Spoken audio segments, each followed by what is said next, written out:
Et dans deux univers scientifiques et pédagogiques différents et qui étaient alors à l'époque, ce qui n'est plus le cas, heureusement, mais qui étaient il y a 20 ans, finalement assez peu en contact l'un avec l'autre. Donc je passe la parole à Catherine qui a l'antériorité chronologique. Alors, le projet de ma thèse, comme vient d'ouvrir là-dessus Rosine, le projet de ma thèse a été lancé en 1994-95, donc voilà un petit moment déjà, sous la direction de Daniel Roche. Et je dois dire que mon travail doit beaucoup à ce directeur, puisque en réalité j'avais commencé à travailler avec lui dès 1989, à l'époque où il préparait son ouvrage La culture des apparences, qui est paru en 1989. J'avais commencé donc à travailler sous sa direction dans ce qu'on appelait autrefois une maîtrise, dans le cadre d'une maîtrise, qui concernait les barbiers et les perruquiers à Paris au XVIIIe siècle. Donc, à la faveur de ce premier travail sur les barbiers et perruquiers qui m'avait beaucoup intéressée, j'avais constaté que ce que j'appelle aujourd'hui les artisans du corps, c'est-à-dire finalement tous les artisans qui ont en charge les apprêts du corps, la transformation du corps à l'époque moderne et même au-delà, tous ces différents artisans du corps finalement avaient été jusqu'à présent très peu étudiés, du moins à partir de sources qui n'étaient pas exclusivement soit des sources littéraires, soit des sources iconographiques. Hein, on avait eu un certain nombre de travaux, mais c'était toujours les sources iconographiques ou littéraires qui étaient mises à contribution. On le comprend, elles sont parfois plus faciles d'accès que d'autres. Mais donc, moi, mon intention, c'était de travailler déjà à l'époque de cette maîtrise sur d'autres sources que les sources littéraires ou iconographiques. Et puis, d'autre part, à l'époque, ce travail était relativement neuf, si je puis dire, parce que depuis l'histoire du corps, hein, depuis une vingtaine d'années, même 25 ans hein, presque, l'histoire du corps est devenue un champ historiographique assez connu maintenant, que tout le monde, dont tout le monde a vu un certain nombre de titres dans les librairies, etc. C'est un domaine historiographique qui déjà maintenant dispose des premières grandes synthèses historiques sur le sujet, mais à l'époque, à la fin des années 80, 1990, ça n'était pas le cas. Le domaine de l'histoire du corps était encore, à l'époque, un univers à explorer. Donc, c'est la raison pour laquelle, après cette maîtrise sur les barbiers perruquiers, j'ai prolongé mon travail par ce qu'on appelait autrefois un DEA sur le visage dans la société moderne.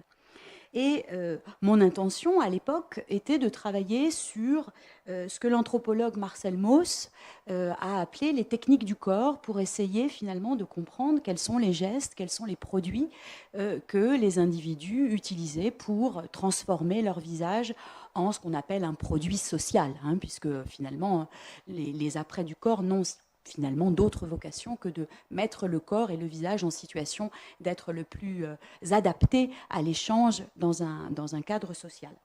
Donc, il s'agissait pour moi de travailler dans le cadre de ce DEA, à la fois sur les produits qui permettaient de transformer les visages, donc les cosmétiques. Et puis, mon intention était aussi de travailler sur les mimiques, sur les expressions, bref, sur tout ce qui concerne plutôt la gestuelle du visage. Or, à l'époque, je m'étais rendu compte que la littérature de cours, les livres de civilité avaient déjà été beaucoup utilisés, en particulier pour traiter de toutes ces questions de normes, de la gestuelle et des expressions du visage. Et donc, finalement, il me restait un univers presque vierge, qui était l'univers des cosmétiques à explorer, ce dans quoi je me suis lancée avec passion.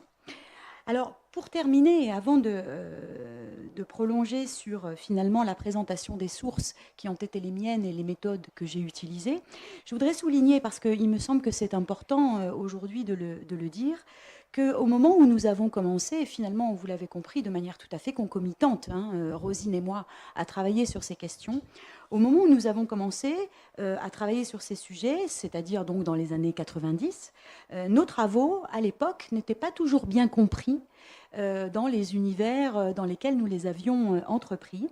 Nos travaux étaient parfois un peu raillés, voire dans certains cas même considérés avec mépris, les cosmétiques, les parfumeurs. Bon, c'était un peu, c'était pas toujours considéré avec beaucoup d'intérêt. Alors il faut dire qu'à l'époque, les travaux sur le corps n'avaient pas pris l'importance qu'ils ont aujourd'hui, d'une part. Et il faut dire aussi, d'autre part, qu'à l'époque, l'histoire des techniques, et en particulier l'histoire des techniques artisanales, ou même industrielles, puisque Rosine est à la fois sur l'histoire des techniques artisanales et industrielles. À l'époque, donc, cette histoire des techniques était encore un champ très très peu développé, voire méprisé.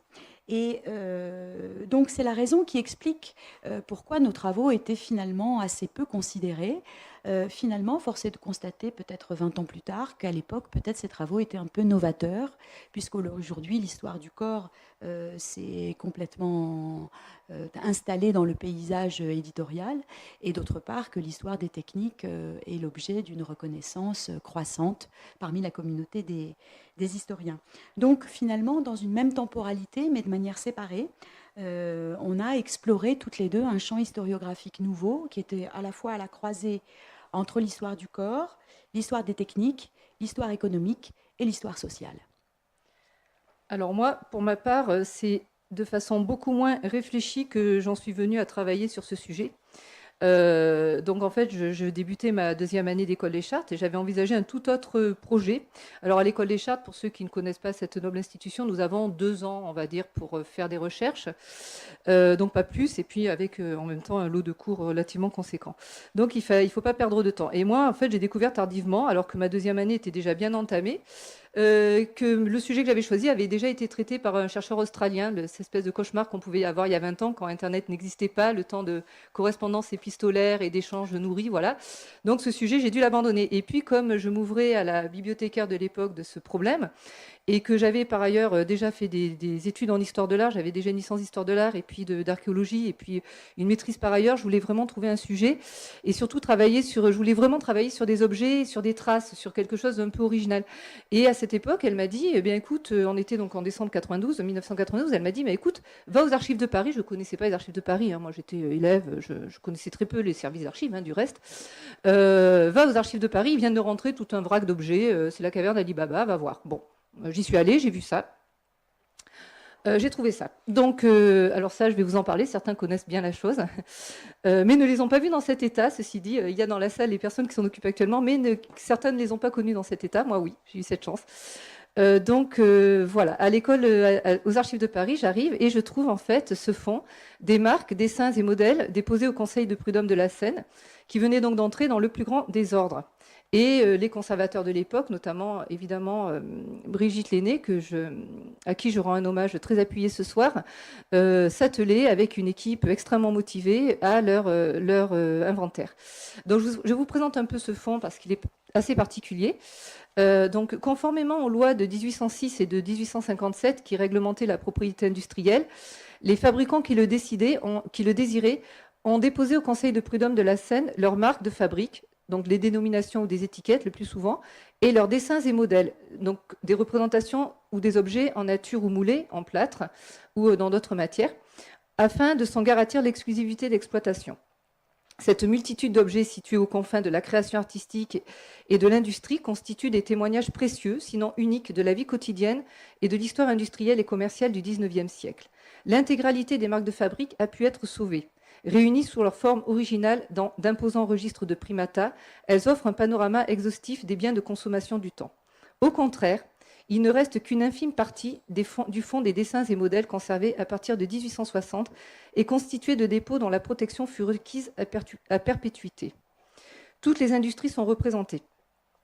En 1910, la loi change, les dépôts ne se font plus en nature, ce qui m'a permis de borner très facilement mon sujet. Donc j'ai travaillé sur la période, vous l'aurez peut-être déduit, 1860-1910.